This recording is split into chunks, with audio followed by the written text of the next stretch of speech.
Welcome to the Rum Brothers. This is part two of our interview with Tim Swanson of Cigars Daily.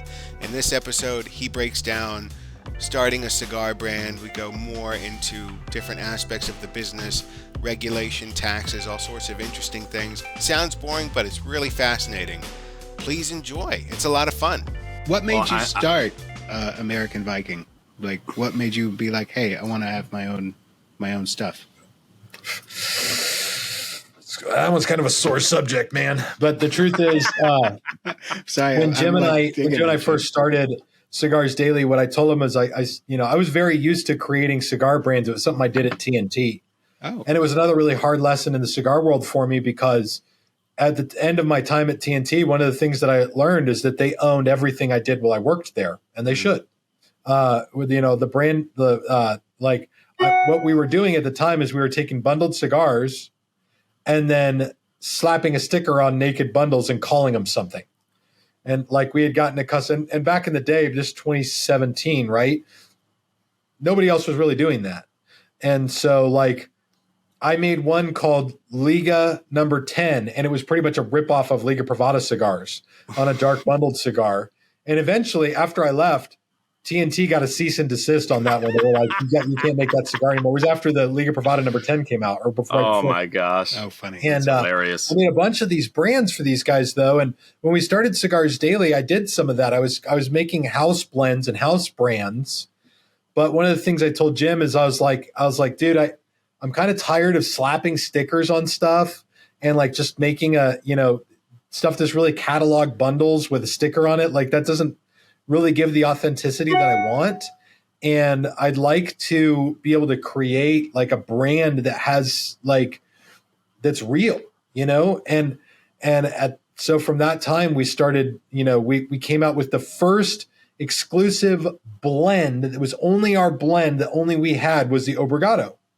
That was the first one. It had our band on it and everything like that. And then after that, I forget what the next one was. The Filthy Viking came along with that. And then one day I took a few of our house brands and a couple of our exclusive blends, and we literally went to a factory in Nicaragua and we reblended everything from scratch and made all of the blends our own exclusive blends, and then created the packaging, created the labels and the designs, and that became American Viking. The vision was to have it be a national brand where we could support brick and mortar shops by having a line of cigars that we featured on our YouTube channel that was sort of available, and I could push people to go to the brick and mortar shops. But that didn't pan out in the long run. We launched it in March of 2020, right when COVID slapped everybody right in the testicles, and all the cigar shops shut down. That made it hard. We tried to bring a partner in on that. That didn't work out. And so like that ended up being a really tough lesson. That was probably the most toughest and most expensive lesson I've had at Cigars Daily by like a lot. COVID had a lot of hard lessons. Yep. Sure did, dude, for a lot of people. Just leave it there. Yeah. Yeah. There was a point. So what's I know you guys a while back you were during one of the live streams you were smoking test American Viking cigars, like you test number 1, number 2, number 3, number 4, whatever it was. What's next for American Viking? I got this brand called Unkillable that I'm working on, and I got to get the blends done, and the factory is very busy, and so getting priority in that can be tough. When you outsource everything about your brand and everything else is done for you, you don't own field, you don't own farm, you don't own factory, you just aren't at the front of the line. You just aren't. Any factory is going to roll their own stuff first, and then after that, they roll the stuff of their next largest customer. So for me right now, the big thing I want to do is it's the Daily Edition project that I've been talking about all year. So Daily Editions are new blends.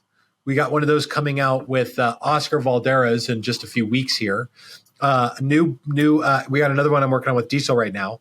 We're also reviving limited edition projects that are really good. We did that with the Attic series with West Tampa. I got another one coming pretty soon after that. People seem to love that one. Yeah, that one went really great. Yeah. And then we're also taking existing blends and just tweaking them. You know, you take a round blend, you box press it, and you say, what's the difference here? Is it really a measurable difference? And is it better? And if it is, that might be a good daily addition. So we're doing those 3 projects, and that's kind of that's what I'm investing a lot of my time in right now, is those daily addition projects, to make sure that we're creating things with big name manufacturers to continue promoting their cigars and the stuff in their catalog. And it gives me the chance to continue creating cigars in a targeted way that I can make stuff I know that followers of Cigars Daily will like. So when we and Thomas, I know you have an outline and stuff. So I'm just kind of bouncing off stuff, but this is how we work. Thomas has an outline, and I just kind of like derail. So,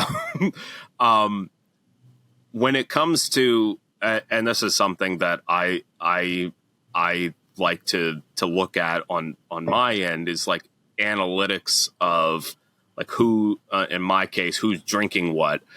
Do you have that kind of granular data where you can see who's smoking what, and you can see like, okay, if we do this, we can expect these customers to take it, and kind of piggybacking on that, I would, because you sell online to a bunch of different states and stuff, like I would love to hear kind of like a breakdown of like what you find the most interesting, like best seller to like certain regions or certain states is, like if there's any like standouts like that. I run reports and to learn all of this stuff, but what I don't do is have the capacity to keep any of this information in my mind. and even when you guys ask, you're like, what's really good at PCA? I said, I put all the best stuff in PCO because I honestly don't remember. Sure. Unless it's on a purchase order somewhere.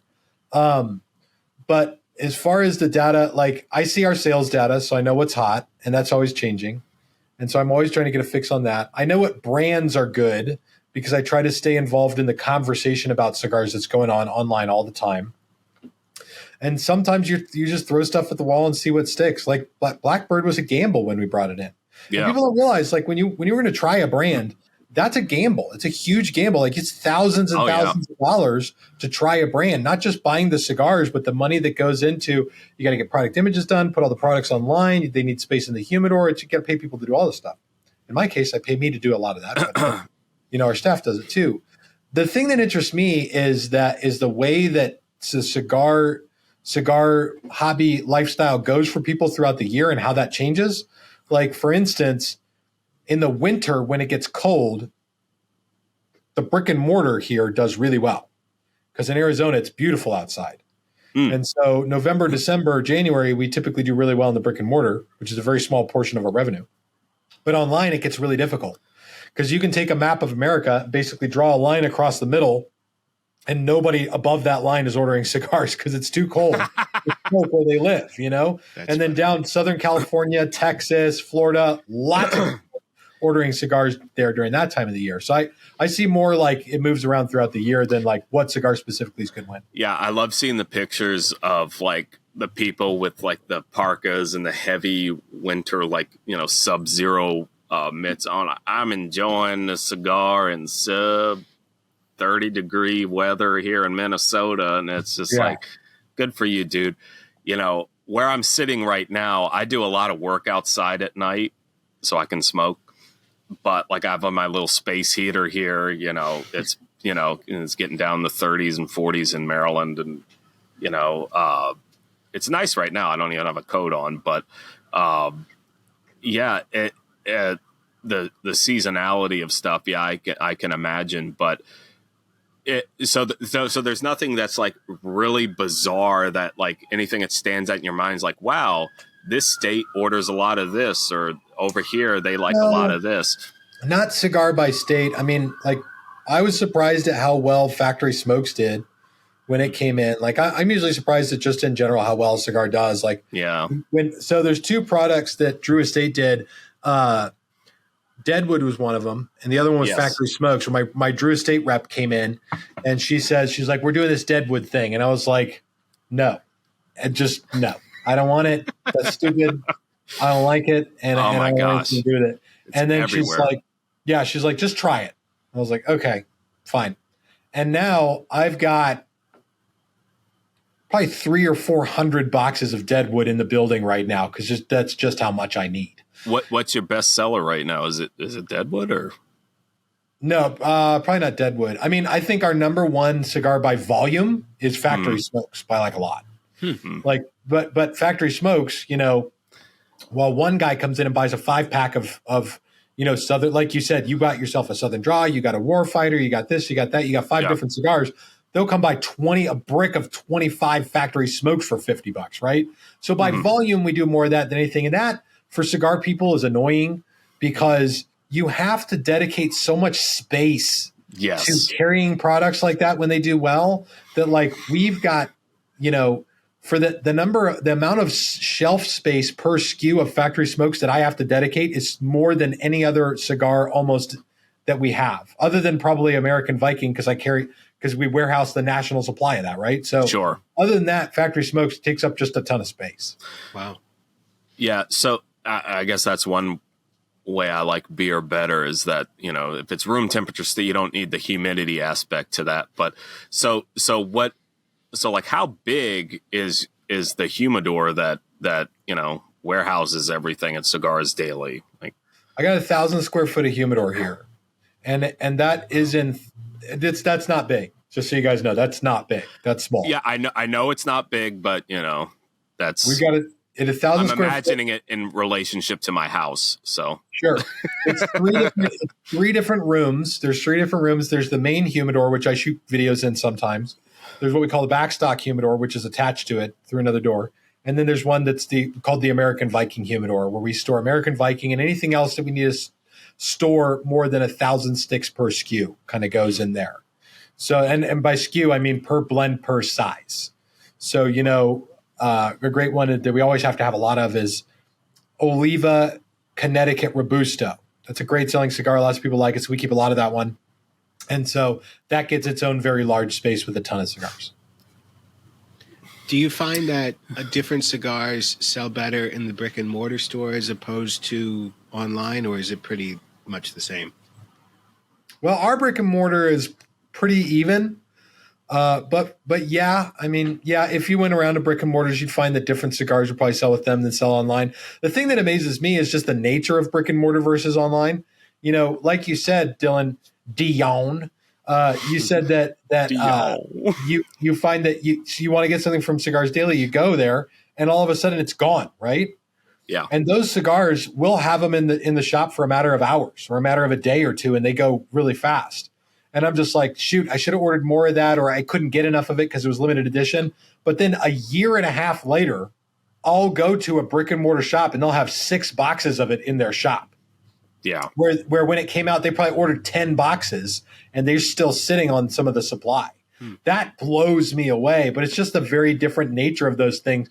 Brick and mortar have a different clientele. They obviously are limited to the number of people who walk through the front door to get cigars and don't have not always the capacity to get the word out to the wanted consumer for the new Room 101 15th anniversary that's going to be coming out, right?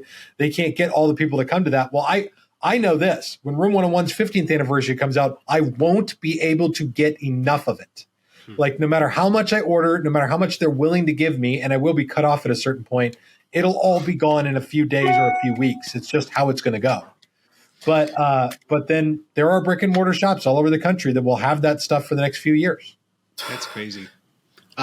Yeah, that was one of my favorite parts of the video when you got with Matt Booth. And he is some kind of guy. Like it was just hilarious. It was almost like you planned that little comedy bit back and forth. So you talk about taking chances on new smokes. What did you think when you heard about Espinosa's partnership with Guy Fieri and Knuckle Sandwich coming out before you had tried it? Was that a cigar you were like, maybe? What was your experience? Well, when I first heard about it, I was like, no. Again, so first of all, there's a business idiom that is important to me, and that's with opportunities and deals and like the chance to form a new partnership or do a new thing. The answer to that question is no, 9 times out of 10. And if you're going to be successful, you got to do that. You got to understand that most of the new opportunities that present themselves things are never as good as they're supposed to be, but they're also typically not as bad as maybe they seem like they will. But what I thought of when I heard about Knuckle Sandwich is celebrity cigar. And I've said this in all the videos about Knuckle Sandwich. When Guy Fieri came here, I said it to him. I was like, celebrity cigars unanimously do badly. And it's because celebrities seem to have this expectation that they can slap their name on something and it will sell. If you guys haven't seen, Jim Gaffigan's come out with his own bourbon now. Yeah, the guy's a damn comedian, right? Yeah. Like, it's called Father Time or something like that. God, I want to try it, but that's all. I just want to try it, right? I'm not going to stock 5 bottles of it at home in the bar. So, I've seen that happen with a lot of celebrity cigars. It's like the Mike Ditka cigar is coming out, or this celebrity or that celebrity. And the CAO had the Sopranos cigar that was around for a period of time. Yeah, I like that cigar. They get traction initially, but they die faster. And you want a brand that will stay and stand. The thing that I learned about Knuckle Sandwich is that Guy Fieri he's a cigar guy. And like when he did this, he did it, man. He got together with Eric and they're really, really good friends. And now Guy Fieri, whenever he goes and does an episode of Diners, Drive-Ins, and Dives, and he's got several other TV shows he's involved with, he'll go and do a cigar event at a cigar shop. It's amazing. I mean, he was in Phoenix like yesterday doing a cigar event at one of my competitors. I love it. It's great because his cigar, like, first of all, his cigar got what no other celebrity cigar has gotten, which is the admiration and respect of the cigar smoking community at large. And when he comes out with a new limited edition chef special or the Espinosa Knuckle Sandwich 56, they go right away. They go right away, and everybody sees the value in them. $16 cigar. People will buy all I can get. Yeah. It was funny. I picked up his 55th birthday cigar like last month at a store that still had some. Yeah, that's a great example of brick and mortar that doesn't have an online component. Yeah, and it was funny because I posted it on the Facebook group. And first of all, I was like, "This is last year's stick." Yeah, come on, man. And I'm like, "Yeah, I know. Thanks." Yeah. But yeah, I mean, anytime, I have to be in a special mood for a knuckle sandwich, but like, I mean, but like seriously, I likened it to, falling face first in Guy Fieri's hot chicken recipe dredge pan. That's kind of what it was. I mean, Espinosa does some hella spicy stuff. Though I got the I'm probably gonna say this wrong. The Laranja. Yeah, Laranja. Laranja. You say it however you want, dude. With I'm always thrown off by the J's. I can't tell you how long I said Danny Trejo instead of Trey. Yeah, some jalapeno peppers. Some jalapeno peppers. I didn't say that. No, I had that one. It was Danny Trejo, though. I said that for a while. But yeah, it's amazing what because there are a lot of cigars that I will to try it. I'll pay that premium for, but then I always fall back on the $10 to $12 range or below. I smoke a lot, and so it's just like it becomes a lot when I just got a little blip that says unstable internet connection. Yeah, I got that too. So but yeah, and like when it comes to Dunbarton, I've liked a lot of what I've had with Dunbarton. It's just pulling the trigger to buy that $16+ cigar, and I always know it's going to be good when I do it, but that's not an everyday smoke for me, at least. But yeah, but like the pulpita,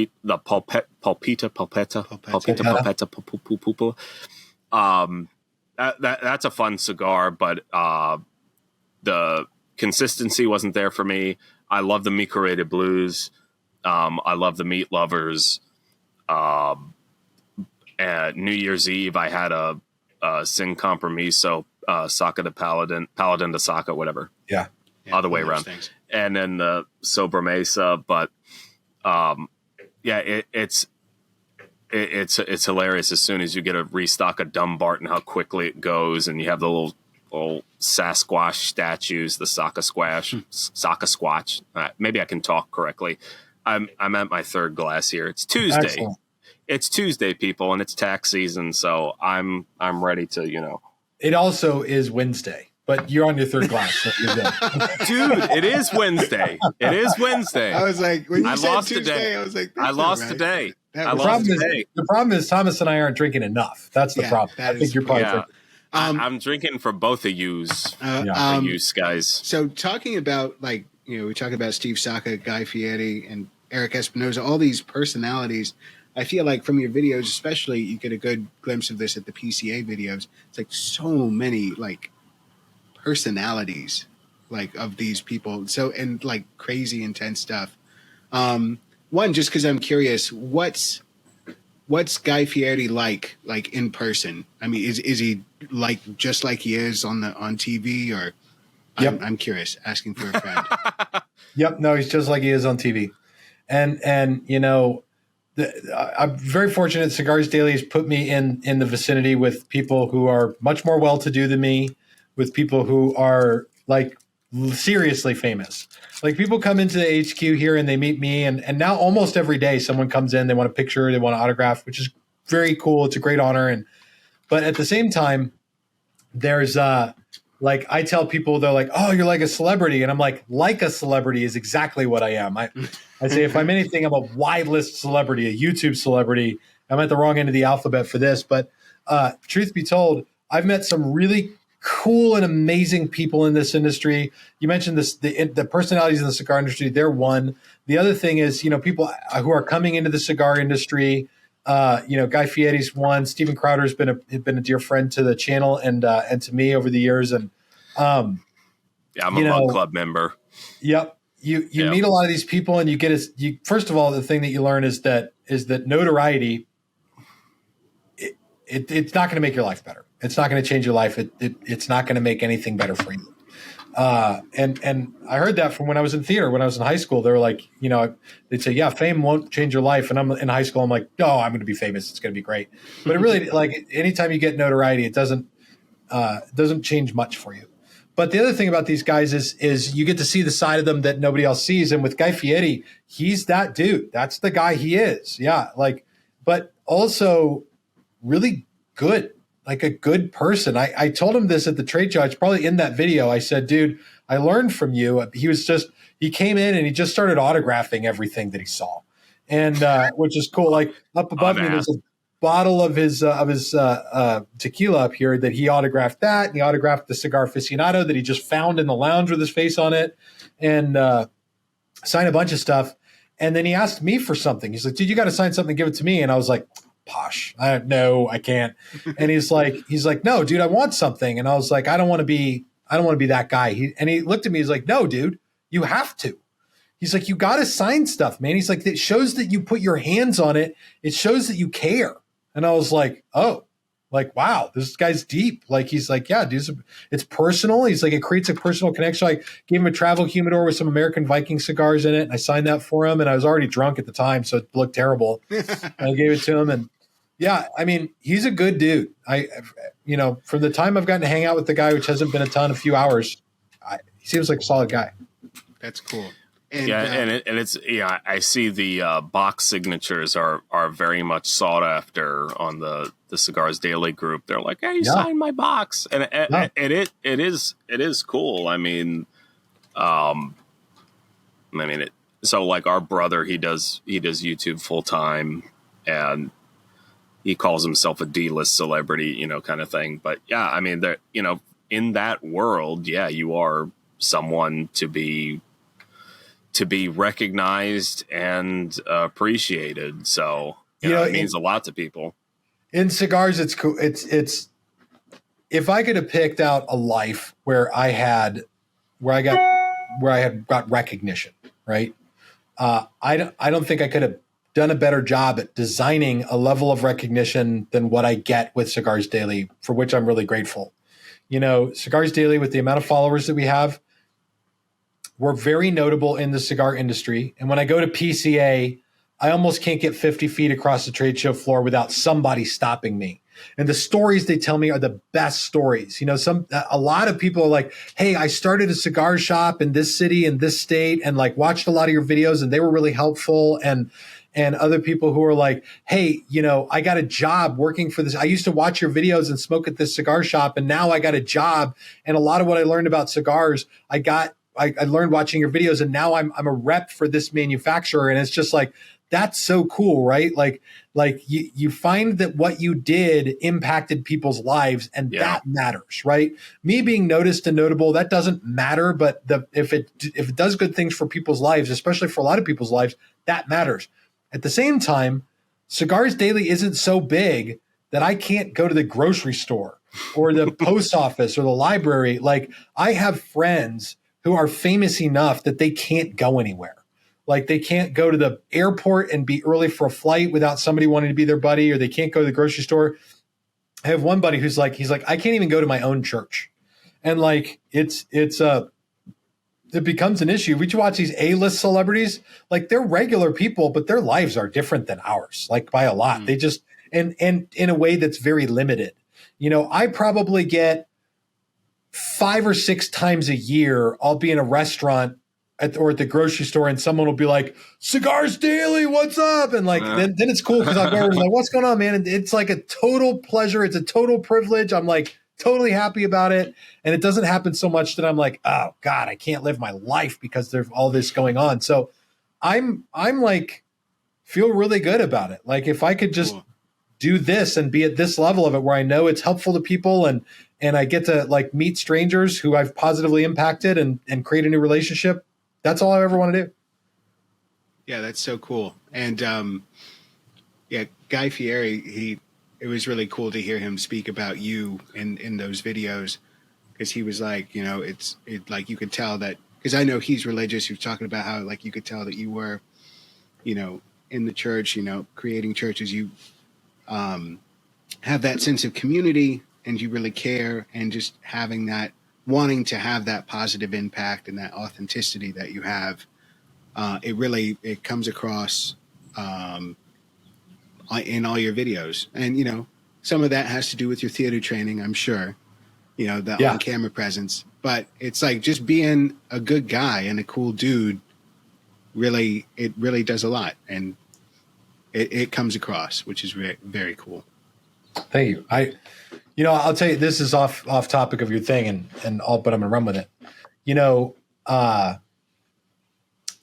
wondered about this a lot when Cigars Daily started, because there was no guarantee it was going to succeed. I wondered if it succeeded as it started to succeed. It brought me to a level in my life that I did never dream that I would be at. You know, obviously Cigars Daily as a company does well, and so because of that, I'm doing better. And I wondered, you know, if it would destroy me. And so a lot of people, you give them a little bit of access to more than they need, and they'll just hit the self-destruct button on their lives. You know, you see celebrities who really get access to a lot, and they self-destruct, you know, and then you're hearing about them on TMZ or whatever. And I wondered, because I've been in 12-step recovery for a long time, and not for alcohol, thank God. But I've been in 12-step recovery for you know, sex addiction and pornography and eating and all kinds of stuff. And Cigars Daily, through it, I've been able to not only find success, physical success, but also personal success in becoming the person that I want to be through it. And that's been a huge reward. You know, if you guys followed the channel for a while, I got really sick a few years ago. Yeah. And that really caused me to question a lot of how I was living my life and what I was doing, what I wasn't doing. And it changed just about everything about me, and for the better. And so I can honestly say that today I work more and harder than I ever have. And I'm also happier. I'm not content, but I'm happier than I've ever been. And that is a tremendous, like, feels like a huge accomplishment. If I can have one thing I could say is success, it's being able to have what people would call success, but also be happy. Because a lot of people have quote unquote success with money and stuff, but they're not happy. And so to be able to do both, I think that's the real secret. Wow. That's incredible. Well, Yeah. I'm so glad to hear that you're on the upward trend, and that I assume, more healthy today, much healthier, back to good level. I'm always fine tuning, man. Yeah. Always. Yeah. No, you talked about, I don't go so far back with you that I know overweight Tim. But, yeah, Fat. Yeah. fat. Uh, uh, weight challenged him. I'm being PC. No. But yeah, as someone who, also, when I became a dad, I put on the dad weight and stuff and everything, and just kind of, having those things that keep you motivated, your kids, your family, setting up something for them, working for the reason we do what we do is, provide for them and stuff like that. And if we're lucky, getting the joy of what we work, what we do as a job, with it. So what do you see as the next step for Cigars Daily, as far as, be it, the next horizon of American Viking, or how you want to expand presence online, or, like what or are you just taking it one day at a time and seeing where it kind of leads you naturally? Well, I know you Truth be have told, Oh, sorry. I was going to jump in and say I know you have your event on April 20th. When I want to make sure we give that a plug too. Yes, Habano yes. Con. Yeah, dude. Habano Con. Habano Con's coming up, an annual festival type thing. It's something we're going to try. We're going to dip our toes in the water. That is the question. It's the question that Jim and I sit around in this office and talk about all the time. How do we continue to take Cigars Daily and create more avenues to provide for people? And that question is one we're currently like chewing on. There's only a few options you've got really to do this. You either open up a bunch of brick and mortar shops, which we've talked about. I'm not excited about that, because in my days at Cigars Warehouse, that's what I did. I ran multi-location retail, and I hated it. I'd spend a whole day just driving all around Phoenix, bringing product from one shop to another, or I got a shopkeep an hour and a half away. They can't work the computer, and I got to drive over there and like log into the thing for him because I can't explain how to do it over the phone or something like that. That stuff is so that's one avenue. Do you open more brick and mortar shops? As far as what we've done, what we've decided now, and I'll tell you guys this here. This will be the first time I'll talk about it, but I'll be talking about this in the upcoming weeks. Lowering our prices. Like if we look at what we're doing, and the fact that we've grown to the point where we can place sizable orders to fill our needs, that manufacturers will take good care of us for the sake of our people. We can afford to lower our prices, and hold on a second, I'm going to fix that. We can afford to lower our prices, and I've run now a competitive positioning map of sort of the other e-tailers in our sphere, and I hope this works. Turn them on. There we go. I've sort of looked at our competitors in our sphere here and seen like the question that I'm trying to answer is how well are we doing at providing value for people? So, the level at which you get free shipping, the rewards points, the loyalty points that you get, how fast does shipping go? What's the quality of our customer service? How good is our packaging? And and everything that comes down to what is the ultimate experience the consumer has? And the one thing that I can do right now to be more competitive in this sphere is provide better pricing. So we're literally working right now with our manufacturers to say, all right, we want to take this move, and at the very least on the box, lower our prices, but we also have to be respectful to our manufacturers of the fact that we don't want to bastardize their prices and be steep discounters. Like we want to give people the best deal that we can, but a $10 cigar that's always $4 is now just a $4 cigar. Yeah. We're all working to make $10 cigars, right? So you want to provide more value, and how do you do that? And in a way, lower pricing is something that we in the areas where we can do that, we're going to. Wow. I just imagine because every time I order from you guys, it's like very quick. So I just, I don't know if he's the guy who usually does it, but I always just imagine Terrence in the back. That is Terrence. That is what Terrence. It is Terrence. Okay. Terrence is great. He does everything here, man. He does customer service. He picks and packs. Ryan does the same thing. He's packing up right now. Dude, you can go and I'll lock up. All right. Hi, Ryan. You guys say hi. Ryan gave me a nice email once. Good. Yeah, he's great. When I accidentally double ordered. And I was like, hey, I didn't mean to hit the button twice. Yeah. Yeah. Rum Brothers. Hi, Rum Brothers. Come say hi. Hi, Ryan. You got to get all the way over here. You got to get your face next to my face. Hi, Ryan. Very nice to meet How's you. it going, guys? You sit on any Liga Privadas lately? Okay. He hasn't. He played with a bunch of Liga Privadas today. I destroy him the way you're supposed to by smoking him now. Yeah. Great.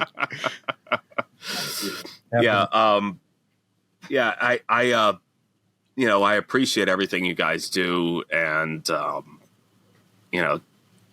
let Terrence know that he's got another El Rey del Mundo fan here. Excellent. I'm gonna pull the trigger on a box one day. I'm working on an El Rey del Mundo daily edition project. Nice. Probably won't happen until early next year, but yeah, that's in the works right now. There you go. Yeah, that was one of the sticks I brought to the church event, and it went quick because it was what I recommended to everyone, and everyone was like, okay. And then so I didn't have any left. But Thomas, is there anything else you wanted to get to before? Yeah, just a couple other things because I know it's getting late. I got time. We're good. My wife just texted me she's going to Costco, so I got time. Woo! That's a good day. Oh, you talk about, okay, so this is random, but you talk about A-list celebrities, and I was trying to think of who is an A-list celebrity in Arizona. And, like, the only person I could think of off the top of my head was, like, Sammy the Bull. Is he, like, one of your clients? Or have you ever run into him? No, I mean, we got a few guys that patronize the shop. You know, for me, the guys I interface with, I say this, the guy I regularly interface with is John Correa from the Active Self-Protection YouTube channel. Oh, cool. He's got several million subscribers. He was in the shop today. I literally knocked a drink out of his hand all over the floor accidentally. But he's been a friend for forever. He was one of my college professors. Oh, cool. And just happens that we're very close. But there are a lot of guys that live in Phoenix. Arnold Schwarzenegger's got a place here. I mean, most rich people have got a place in Scottsdale or Paradise Valley. Like, there's a lot of them here. But, you know, ultimately, I don't give a shit who I rub shoulders with as long as I'm rubbing shoulders with regular people. Like, that's the vision. If Arnold Schwarzenegger walked in, he was like, "Oh, give me 50 boxes of the Filthy Viking," like, I'd be very excited about it. But at the same time, like, that wouldn't excite me as much as when I see somebody post on online that they're like, you know, the Filthy Viking was my first box of cigars I ever bought. That's like, wow, yes, that's what cool. I love. Yeah, that was like Pete Johnson said a similar thing working at, you know, the Grand Havana Room in LA. You know, you have, you know, Schwarzenegger, Stallone, all those people in. Yeah. And he was just like, yeah, they're like, when they walk through the door, they're just regular cigar smokers at a lounge having a good time, which is cool. But I take, that's my guilty pleasure, taking, like looking at Cigar Aficionados, like, oh, what does Danny DeVito smoke? You know, stuff like that. I just think it's fun. Like, you know, also knowing that Tom Selleck likes the Don Carlos Robustos and short stories and stuff like that. Yeah. Make me feel like Magnum PI when I smoke them.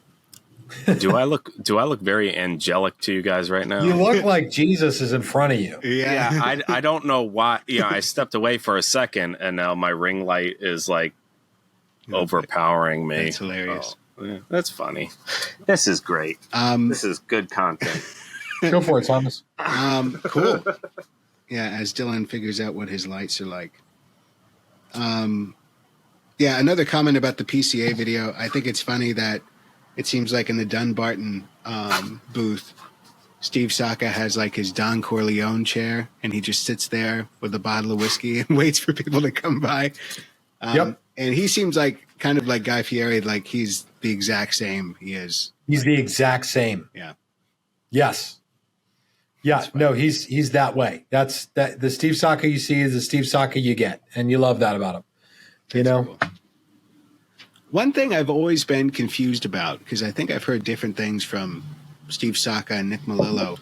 Do you know who is the one who blended Liga Privada number 9? Uh-oh. Is this like a sore subject? Do they both claim it? It might be for them. I don't know. I don't care. I'll tell you. I wasn't there. I just have Liga Privada cigars, and they've both moved on, and that's fine. The way it's been explained, I've talked to both of them about it. Oh, so Steve Saka's history in cigars is amazing. You know, he worked at JR for a long time. Then he was a president of Drew Estate, and he did crazy, great things at Drew Estate. The numbers I think I remember is that when he started as the president of Drew, they were doing like $4 million a year in annual revenue. When he left, they were doing like $80 million a year. Like he made Drew Estate grow huge. Wow. And while he was there, Nick Melillo was the director of tobaccos, which is the coolest job title that exists anywhere. Right. Like lived down in Nicaragua. This tobacco goes there. This tobacco goes there. That's exactly right. So the way that happened, as the story goes, is Steve Saka said, I want to create this ultra premium line of cigars. We're going to call it Liga Privada. And had sort of his input on what the blends were like. Then Nick Melillo blended a bunch of blends, something like 20-something or 30-something different blends of Liga Privada cigars that I assume Drew Estate still has. And I think the first one they released was the number 9, maybe, or maybe the Unico. Anyway, or maybe they released Unico 9 and T52 at the same time. I can't remember. In any case, Steve Saka created the brand. Nick Melillo created the blends, and that's how each of them had their hand in it. Gotcha. And now for each of their companies, like, I'll just say this. If you love Liga Privada, like, you should smoke Mi Querida. If you like the Liga Privada number 9, you should smoke the Mi Querida. If you like the T52, you should smoke the Tricky Traca. At the same time, if you like Liga Privada, you should smoke the Tabernacle. Or if you like the T52, you should smoke the Tabernacle Havana Seed 142. I mean, they're great cigars. Both of them sit at a price point that's, a few dollars less per stick than a Liga Privada, $3, $4, $5 less per cigar. And in my opinion, are very good cigars. Yeah, no, I totally agree. And that's because I was spoiled because when I first started getting into heavier cigars, I was given a Liga number 9. My first Drew cigar, I was walking out of a cigar shop in DC, walking next to a guy smoking a Nasty Frida. And I was like, oh, that cigar looks cool. And he took one out of his pocket and he gave it to me. He was like, here you go. You'll never forget that, huh? Get nasty. Yeah. Yeah, that's what he said. That's exactly what he sounded like. Are you telling me to shorten the story? No. I have a question. Well, now that I'm a few rums in, I'm gonna ask as he looks at his watch. No, but my wife was texting me. Oh, you have a smartwatch. Okay. Yeah. It's always funny when I my wife is like, but when it comes to Arizona, so do you guys not have sales tax in Arizona? We have sales tax. Yeah. So when I buy from you, and the price on, there's no sales tax, you're looking around like, we can cut this out but like, there's no tax. There's no tax when I buy. So there was a Supreme Court precedent set in America surprisingly, it was like the early 1900s. Where the Supreme Court said that states cannot collect tax on a sale that occurs outside of the state because people would call on the phone, on their rotary phone, and order a dishwasher or whatever. And 8 weeks later, a dishwasher would come. And this is back when you're like mailing checks and stuff. And so every state passed laws saying if you buy stuff from out of state, you're supposed to report it and pay your own state's sale tax on it. Do you guys even know that? Yeah. That's like most states' laws. If you buy from out of state, you're supposed to say, I bought, $10,000 worth of out-of-state goods. Here's the taxes for those out-of-state goods that I bought. Well, over the decades, obviously that changed as the internet exploded and people are doing all of this out-of-state ordering online. And then there's an argument about where does the transaction even occur? Like, it didn't occur on your phone or on your computer on your desk. It didn't. If you get something from Cigars Daily, it didn't even occur here at the Cigars Daily HQ. It occurred on a server somewhere, probably in California. I have no clue, or Colorado maybe. And so the states kind of went back, and South Dakota filed a lawsuit saying that they wanted to collect out-of-state sales tax from a big online retailer. It might have been Wayfarer.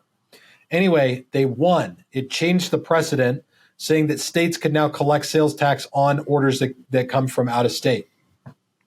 With that being said, most states now, it's like 20 or 30 states have drafted legislation saying that now they want out-of-state companies to pay sales tax for their state, which means if you ran an online company, you would be collecting and paying sales tax for 50 individual states if you sold all 50 states, which is crazy, right?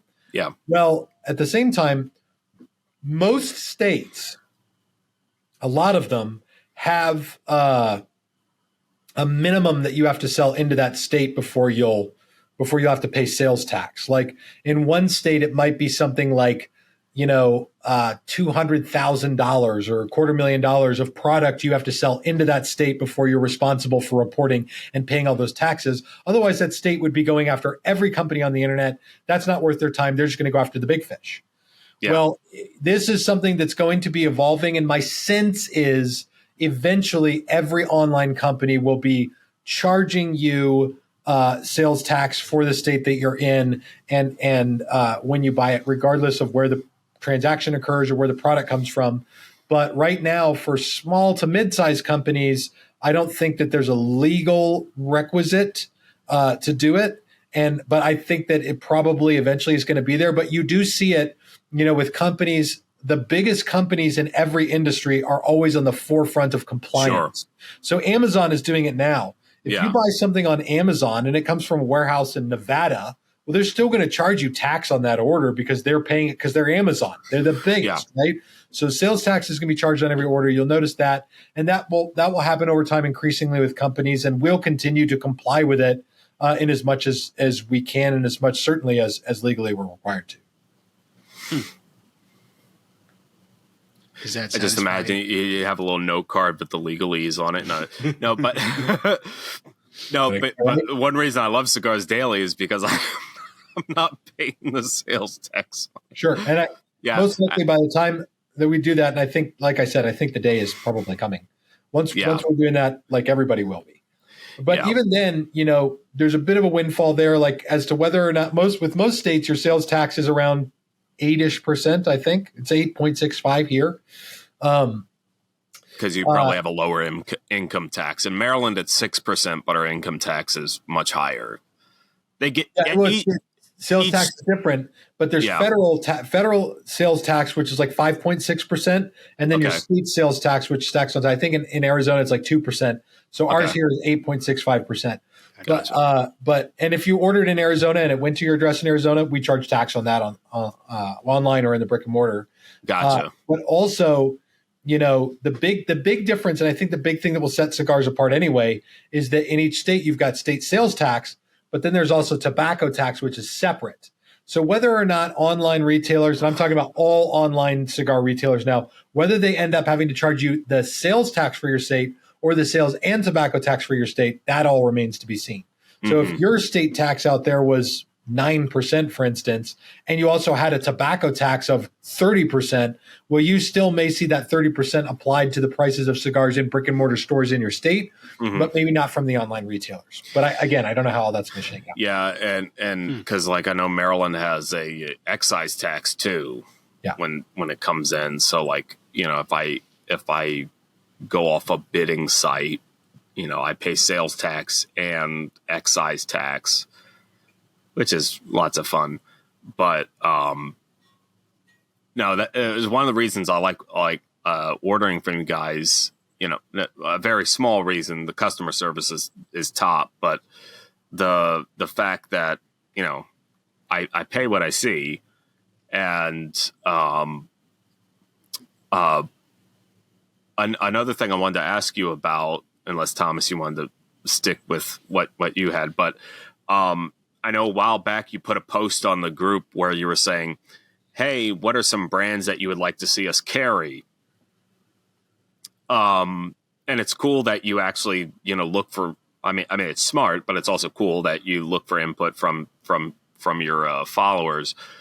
What are there any brands that you see coming online? Because Thomas and I, and you don't have to comment on this, but Thomas and I love Tatuaje, and that's a brand you don't carry, but what are there any brands that you see coming in the new future? Too many rums.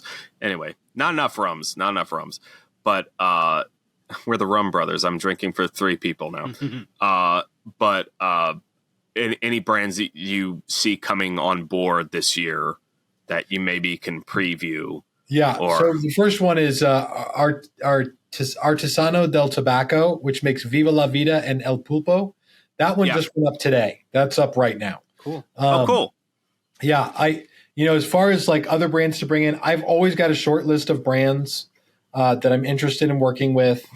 And, it depends on a lot of different factors. The number one being how much do people want that brand? But then the next one is, what is the DNA of that brand? Some brands have horrific back order issues where their cigars are back ordered for months at a time. So that's really hard to do because then you can't get enough of their cigars. Other brands, and I'll use Tatuaje as an example of this. Tatuaje is a great brand that makes amazing cigars. But their catalog is huge. And in order to really capture Tatuaje smokers, you really have to carry a lot of it. And so if you got a situation like what we got here where we're relatively limited on space, I can't bring in 30 or 40 facings of a new brand. And so that's a brand that's all right, we'd love to work with Tatuaje. Maybe not, maybe there's a time when we can do it. Maybe not right now. Typically the brands that I work great example, Viva La Vida, that was 8-10 facings on the shelf, and I'm carrying pretty much everything they make in more than one size. That's great. I want to be doing that. And people really like the cigars and they're really after them. And so that's all very, very good. I just want to get my black label Tatuaje from you guys. Just carry that. Just carry it for me. Yeah, just that one. For me. Yeah. No. But yeah, that's just because, being kind of in the same position where it's I'm bringing in new suppliers. What do I take of their core? What do they expect me to take? How do they want me to represent them? Because it's always a kind of a partnership, trying to do right by the suppliers. And what's cool about you guys is the fact that you do introduce people to a lot of things that, other online retailers do not carry or promote. And one thing I loved about when you had Oliva Nick on, I love how he's Oliva Nick, but Nick on the last live stream and going through all the Oliva brands. Does he smoke anything other than Oliva? I feel he seems like the kind of guy that you say, have you smoked this? And he's like, what's that? Nope. But he does love Oliva, but yeah, he smokes everything. Okay, cool. Yeah. So yeah, he seems like a cool dude, but because of him and your live streams and stuff, I got into the Oliva O and the Oliva G, right? G. Too many rums in, Tim. But those are really great smokes, and they don't get promoted a lot of other places. And that's one thing I really appreciate about you guys. Thank you. Is getting these kind of non cigar aficionado top 25 cigars out in front of people, because they're great smokes, and I don't need to be smoking an Opus X every day, Sure. to enjoy myself. Sure. But Thomas, if if you want to go back to we're fine. I just to wrap up, I wanted to do a fun little lightning round thing where I'll throw out a handful of brands, and I would love for you to say what would be a good introductory stick to that brand, Okay. and then what would be your favorite stick in that brand. Okay. So first, we'll go American Viking. American Viking introductory cigar is either Liga Zebra, which is our barber pole, pretty mild, very good, or the Filthy Viking, which is my cigar. It's my blend. I love it. It's my desert island cigar. It always will be. I love that cigar and revisit it all the time. It is. The Obrigado was awesome. I only had to touch it up once. Yeah. And it was kind of like I didn't really need to touch it up, but yeah, the filthy Viking was great. All right, Fuente. Great. Arturo Fuente. If you're going to do Fuente, and Fuente's easy because they have a lot of really good introductory stuff because they use the African Cameroon wrapper so much. But if you want to get an introductory Fuente, I would go with a classic, a Hemingway, which is very few cigar companies have what Fuente has with that cigar, which is a cigar that requires 1 million cigars per year to be rolled in order to satiate the palates of people. And Hemingway is one of those. Wow. So that would be that one.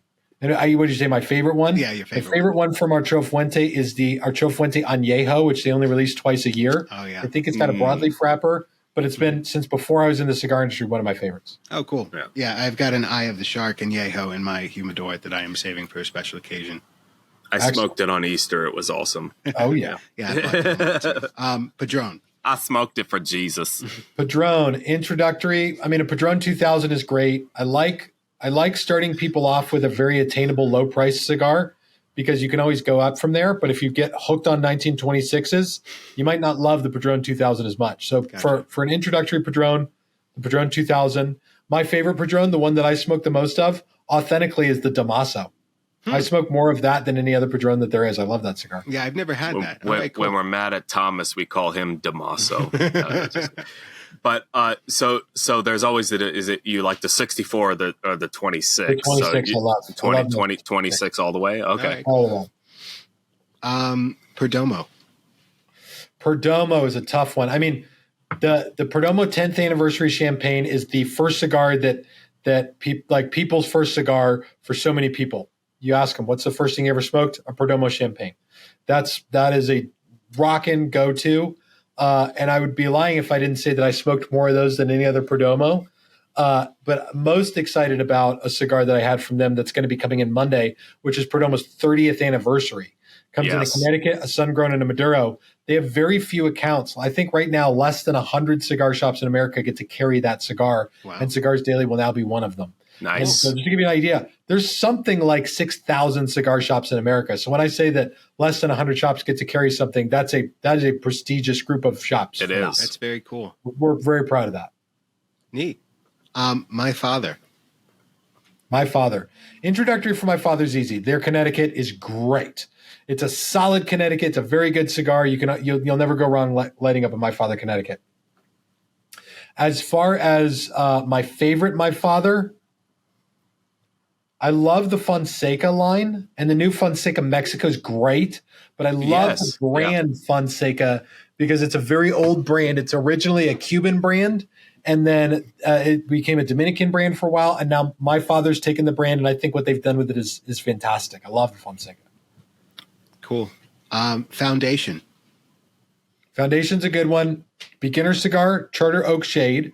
Again, the lower end $6, $7 cigar, like not super expensive, really still very, very good. And that's probably the most difficult brand for me to pick my favorite out of, because for me, it really is almost a toss up between like 4 cigars that Nick makes, which would be the Olmec Maduro, the Tabernacle, not the Havana Seed, the original Tabernacle, the Axum Maduro, and the Charter Oak Especial Pascale, which are all 4 Maduros, but very, very good. Very cool. Yeah, I love the short torpedo for the Tabernacle. That's such a fun size. Southern Draw.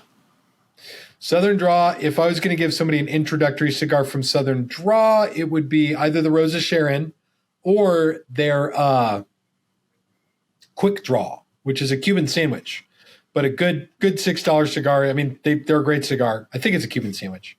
Anyway, for my favorite cigar from them, normally, like I've been into much stronger cigars lately. I love the Cedrus from them, and second to that is the Jacob's Ladder. Both really good strong cigars. Yeah, I love it. I had a Cedrus today. Yeah, it made my ride home very enjoyable. So. Excellent. Dunbarton. Yeah, Dunbarton's another toughie. Beginner cigar from Dunbarton. Sobremesa Brulee. Sure. I mean, but the one that I smoke the most from Dunbarton is Sin Compromiso. I love Sin, especially if I'm having a bad day. If I'm having a bad day, I'll always smoke top tier stuff all day long.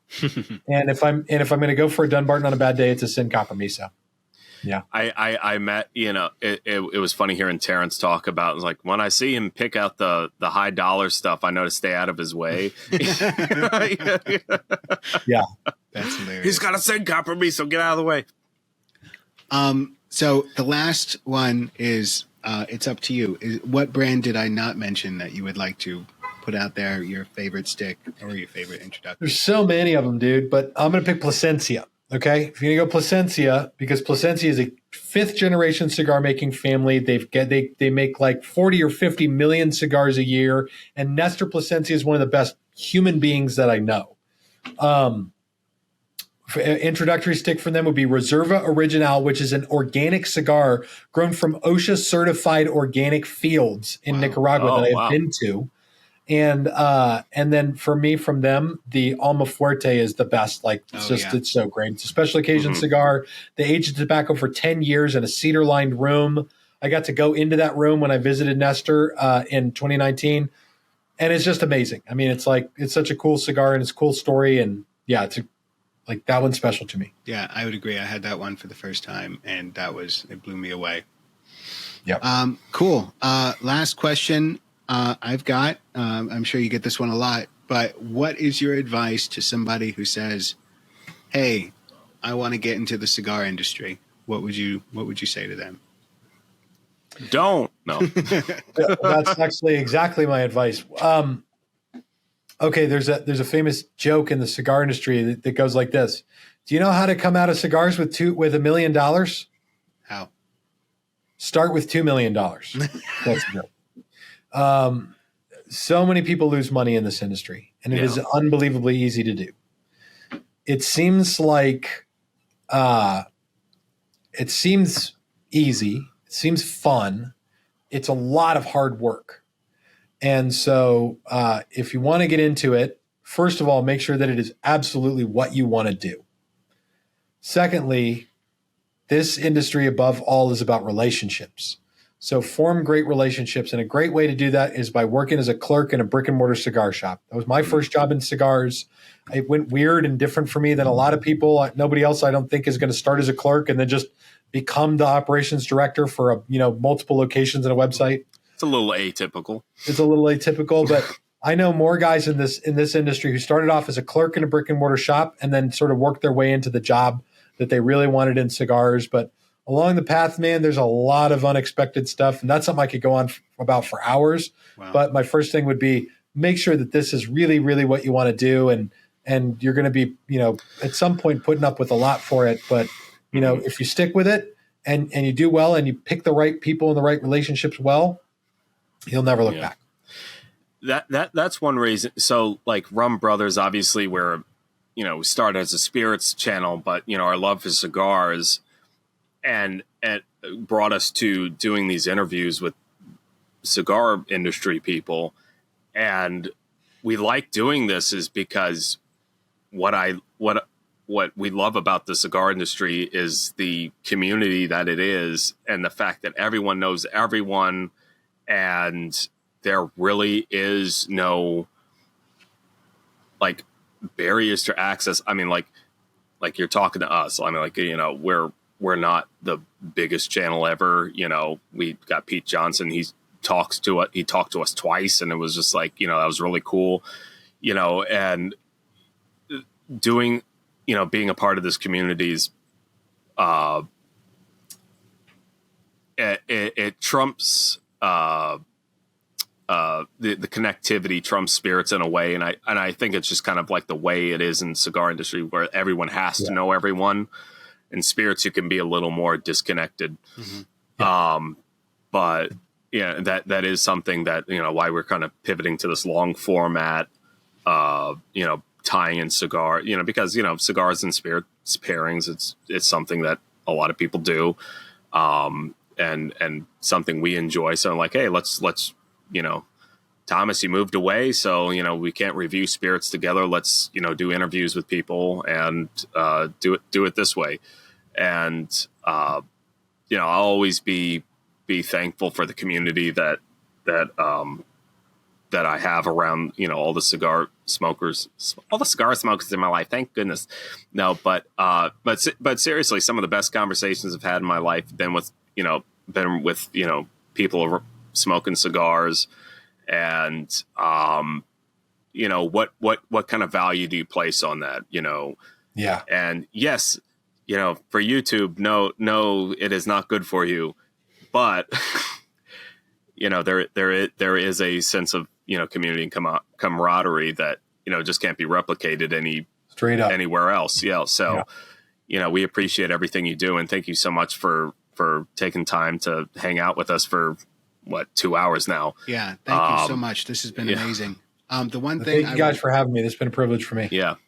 One thing I want you to do before we go, well, and actually you have to stay on for a second after we record to make sure it all uploads, but I want you to do your signature sign off for us for this video, because I always wait for it at the end. Rum Brothers. That's the name of the channel, right? Yes.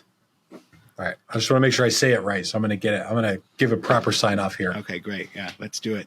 Hey, everybody. I want to thank you so much for watching this episode, and I hope that you learned a ton. You've got to drop your comment down below. What was the question that Thomas and Dion missed in this episode that they should ask the next time that I come back here? And thank you all so much for watching the Rum Brothers. This is Tim and Thomas. Whoop, there you guys on this side. Tim and Thomas and Dylan all signing off for the Rum Brothers.